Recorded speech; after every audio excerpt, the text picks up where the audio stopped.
Team দিদির হেসেল আজ আবার আপনাদের জন্য কিন্তু একটা একদম দারুণ স্বাদের খাঁটি বাঙালি রান্না নিয়ে চলে এসেছে। আশা করি সবাই ভালো আছেন। আর এখন ওয়েদারটাও আস্তে আস্তে অনেকটাই ভালো হচ্ছে, গরমটা একটু কমেছে, বৃষ্টি হচ্ছে। এই সুন্দর ওয়েদারে ভালো ভালো জিনিস খাওয়ার ইচ্ছেটাও আমাদের মধ্যে বেশি করে জাগে। তাহলে চলুন আজকে আপনাদের জন্য যে নতুন ধরনের রেসিপিটা নিয়ে এসেছি সেটা আপনাদের দেখাই। তবে আগে বলে দিই, আজ আমরা বানাতে যাচ্ছি থোড় চিংড়ি। এটা কিন্তু একদমই মানে খাঁটি বাঙালি রান্না বলতে পারেন, গ্রাম বাংলার রান্না। তাহলে চলুন শুরু করা যাক। আমরা রান্নাঘরে গ্যাস জ্বেলে প্রথমে কড়াই বসিয়ে দিয়েছি। কড়াইতে প্রথমে দিয়ে দিচ্ছি পরিমাণ মতো সর্ষের তেল।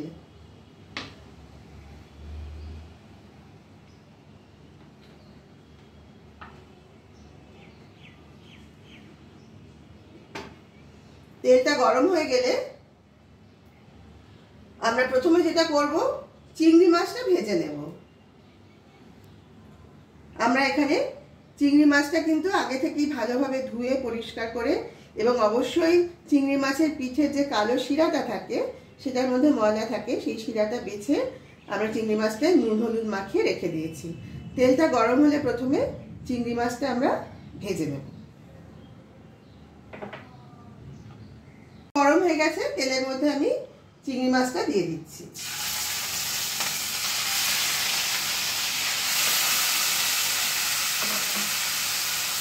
আপনারা তো জানেন চিংড়ি মাছ কিন্তু খুব বেশি কড়া করে ভাজতে নেই, তাহলে মাছটা শক্ত হয়ে যায়। আমরা হালকা ভাজা করে মাছগুলো তুলে নেব।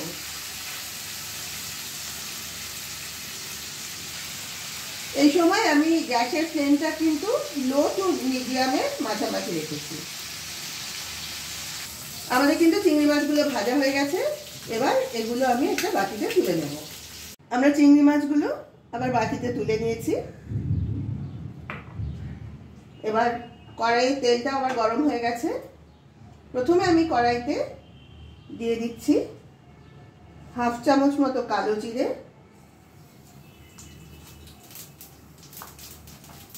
আর দুটো শুকনো লঙ্কা এভাবে হাফ করে নিয়ে কড়াইতে দিয়ে দিলাম। ফোড়নটা দিয়ে এই 1 মিনিট মতো একটু নাড়াচাড়া করে নেব।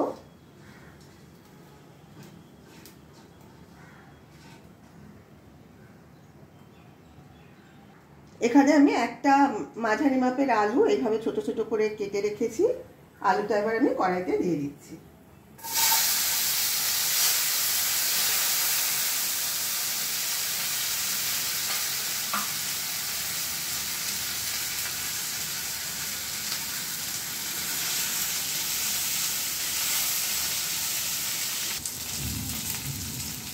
আমি প্রথমে আলুটা একটু ভেজে নেব। এই আলু ভাজার সাথে আমি দিয়ে দিচ্ছি সামান্য নুন। এই ছোট চামচের হাফ চামচেরও একটু কম পরিমাণ নুন দিলাম, আর দিয়ে দিচ্ছি সামান্য হলুদ গুঁড়ো।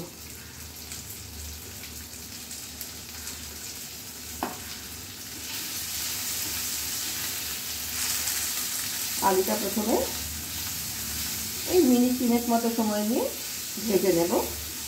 তবে আঁচটা কিন্তু এখানে কমই রাখবো।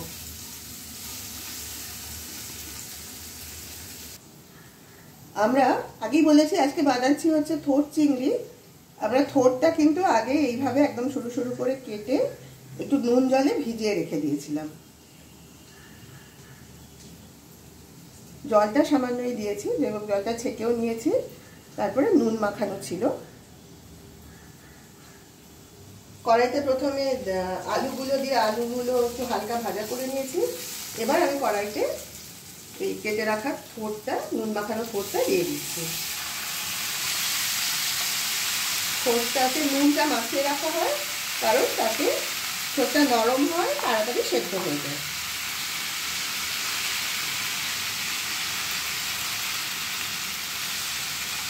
এবার আমি এর মধ্যে দিয়ে দিচ্ছি স্বাদ অনুযায়ী নুন। নুনটা অবশ্যই আপনারা আপনাদের স্বাদ অনুযায়ী দেবেন। আমি এখন আপাতত এই ছোট চামচে 1 চামচ মতো দিলাম। পরে টেস্ট করে দেখে নিয়ে যদি দরকার হয় আবার যোগ করব।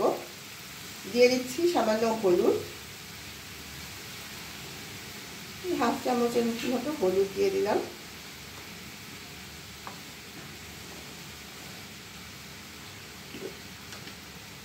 এখানে আছে গুড়ের পাউডার, একটু মিষ্টির জন্য আমরা গুড়ের পাউডারটা দিলাম। এতে রান্নার টেস্টটা মিষ্টি হবে না, কিন্তু স্বাদটা সুন্দর ব্যালেন্স হবে। আপনারা চাইলে চিনিও ব্যবহার করতে পারেন, কিন্তু আমরা চিনিটা একটু অ্যাভয়েড করি, সেই জন্য আমরা চেষ্টা করি গুড়টা ব্যবহার করতে।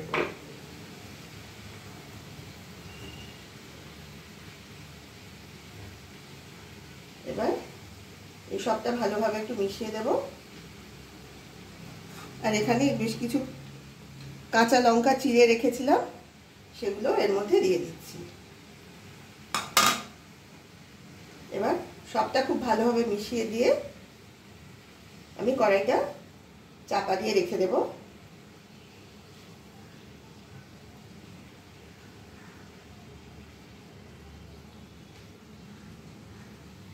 পাঁচ মিনিট পরে কড়াইয়ের ঢাকাটা তুলে আমি আবার নেড়ে দেবো। আপাতত কড়াইটা ঢাকা দিয়ে রেখে দিচ্ছি।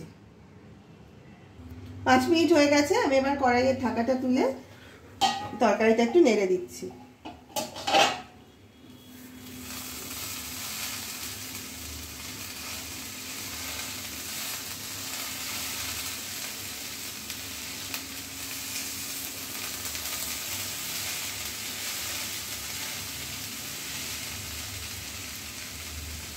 একটু দেখে নিই আলুটা সেদ্ধ হয়েছে কিনা।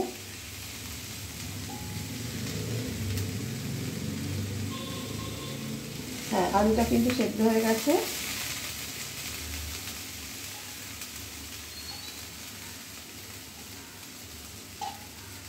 পোস্তটাও মোটামুটি সেদ্ধ হয়ে গেছে। আমরা এবার চিংড়ি মাছটা দিয়ে দিচ্ছি।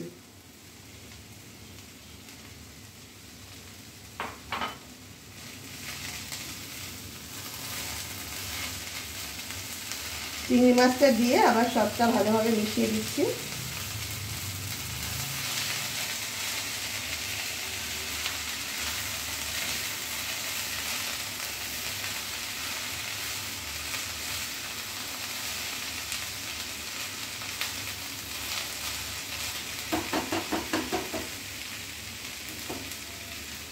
আবার কড়াইটা ঢাকা দিয়ে আরও 4 থেকে 5 মিনিট রাখবো, তাহলে কিন্তু আমাদের রান্নাটা মোটামুটি কমপ্লিট হয়ে যাবে।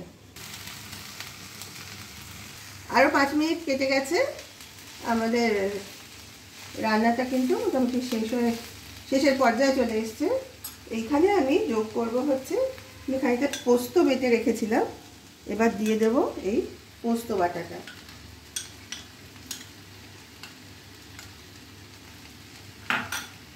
পোস্ত বাটাটা দিয়ে পুরো তরকারিটা একটু ভালোভাবে নেড়ে দেব।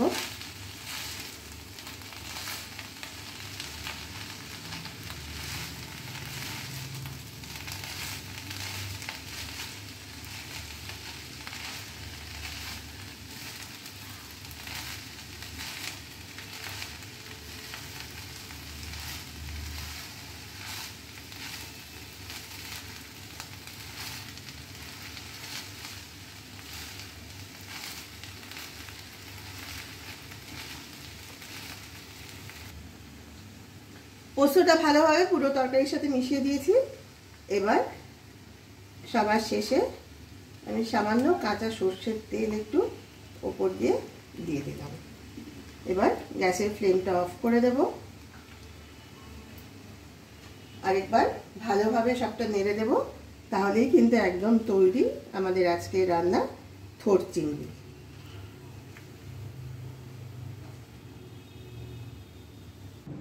তাহলে একেবারে কিন্তু রেডি হয়ে গেছে আমাদের আজকে থোড় চিংড়ি। গরম গরম ভাতের সাথে এরকম একটা পদ থাকলে কিন্তু দুপুরের খাওয়াটা হবে একদম ফাটাফাটি। তাহলে আপনারা আশা করি সবাই পুরো ভিডিওটা দেখেছেন কিভাবে আমরা আজকে রান্নাটা করলাম। তবে একটা ব্যাপার অবশ্য আমার নিজের মনটা একটু খুঁতখুত করছে, আজকে কেন জানি না থোড়টা একটু রংটা কালচে হয়ে গেছে, যেটা সাধারণত হয় না। কিন্তু এটা কেন হলো আমরা ঠিক বুঝতে পারলাম না, কারণ আমরা এভাবেই কিন্তু থোড় রান্না করি, অন্যদিন সাদা থাকে, আজকে কালচে হয়ে গেল। এটা কেন হতে পারে যদি আপনাদের কারো জানা থাকে তাহলে প্লিজ আমাকে একটু কমেন্টে জানাবেন, তাহলে কিন্তু আমরাও খুবই উপকৃত হব। যাই হোক, আমাদের রেসিপিটা যদি ভালো লাগে তাহলে প্লিজ অবশ্যই লাইক, কমেন্ট আর শেয়ার করে আমাদের পাশে থাকবেন। আপনারা যারা তিন দিদির হেসেল ইউটিউব চ্যানেল থেকে এই ভিডিওটা দেখছেন তাদেরকে অনুরোধ করছি আপনারা প্লিজ আমাদের চ্যানেলটাকে সাবস্ক্রাইব করুন এবং পাশের বেল আইকনটাকে প্রেস করে দিন। তাহলে কিন্তু আমরা যখনই এই ধরনের কোনো দারুণ স্বাদের রেসিপি আমাদের চ্যানেলে আপলোড করব তার নোটিফিকেশান কিন্তু আপনারা পেয়ে যাবেন। আর যারা তিন দিদির হেসেল ফেসবুক পেজ থেকে দেখছেন তাদের সবাইকে অনুরোধ করছি আপনারা প্লিজ আমাদের পেজটাকে ফলো করুন এবং অবশ্যই লাইক, কমেন্ট আর শেয়ার করে আমাদের পাশে থাকুন এবং আমাদের আরও নতুন নতুন ভিডিও বানাতে উৎসাহিত করুন। আজ তাহলে এই পর্যন্তই, আবার খুব শীঘ্রই দেখা হবে আপনাদের সঙ্গে একটা নতুন ভিডিও নিয়ে। সবাই ভালো থাকবেন, নমস্কার।